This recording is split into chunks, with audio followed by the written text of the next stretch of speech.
plus minus. I den her lille lektion skal jeg prøve at vise, hvordan man lægger sammen og trækker fra i Excel. Hver gang man regner noget, så skal man altid starte med at skrive er lig med. Hvis du har to tal, du vil lægge sammen, trykker du på det ene, skriver plus, trykker på det andet og skriver enter. Så har du lagt de to tal sammen. Det prøver vi lige igen. Er lig med det ene tal plus det andet tal, enter. Det samme gælder for minus.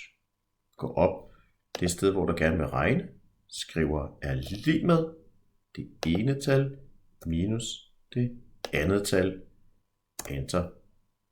Og igen, er lig med det ene tal minus det andet tal, enter. Læg mærke til, at jeg trykker på det tal, jeg gerne vil regne.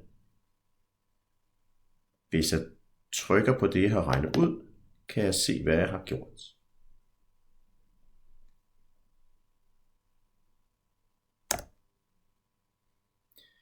Hvis nu jeg gerne vil slippe for at regne mange plusstykker sammen, kan jeg nøjes med at trække i den lille sorte plet, går vi op der.